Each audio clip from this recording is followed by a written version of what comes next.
આગળ સમાચારમાં વાત કરીએ ભાવનગરથી સમાચાર સામે આવી રહ્યા છે। ભાવનગરથી સમાચાર પ્રાપ્ત થયા છે, જેમાં એસએમએસ સ્ટોક ટીપ કૌભાંડ મામલે ઈડીએ દરોડા પાડ્યા છે।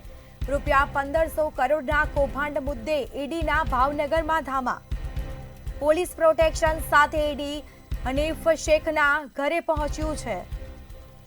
હનીફ શેખ ઉર્ફે ખાટકીના ઘરે સતત 2 દિવસ તપાસ કરવામાં આવશે। હનીફ શેખ દ્વારા નાણાં વિદેશ ટ્રાન્સફર કર્યાની પણ શંકાઓ વ્યક્ત કરવામાં આવી છે। સેબી દ્વારા શોધી કાઢ્યું હતું પંપ એન્ડ ડમ્પ કૌભાંડ, જેમાં અજય ટોકીઝ વિસ્તારમાં તપાસ પૂર્ણ કરીને ઈડી રવાના થઈ છે। તો આ કૌભાંડનો મામલો સામે આવ્યો છે, જેમાં ઈડી દ્વારા દરોડા પાડવામાં આવ્યા છે। એસએમએસ સ્ટોક ટીપ કૌભાંડ મામલે ઈડીએ દરોડા પાડ્યા છે।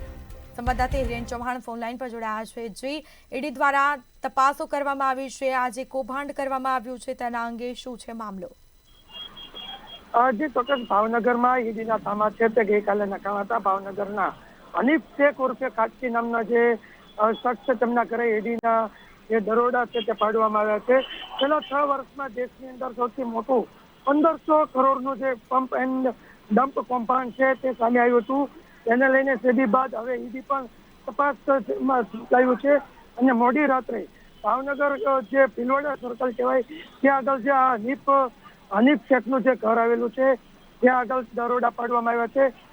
માત્ર 5 શહેરોમાં 144 કરોડનો ગેરકાયદેસર લાભ મેળવીને હનીફ શેખે નાણાકીય જે કહી શકાય કે મોટું કૌભાંડ છે તે આચર્યું છે।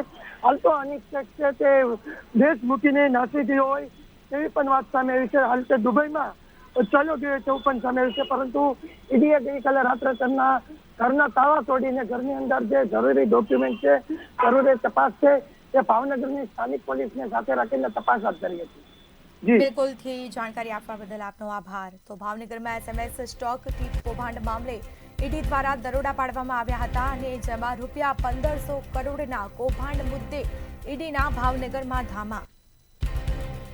પોલીસ પ્રોટેક્શન સાથે ઈડી હનીફ શેખના ઘરે પહોંચ્યું હતું અને ત્યાં પણ તપાસ કરવામાં આવી છે। સતત 2 દિવસથી તપાસ થઈ રહી છે।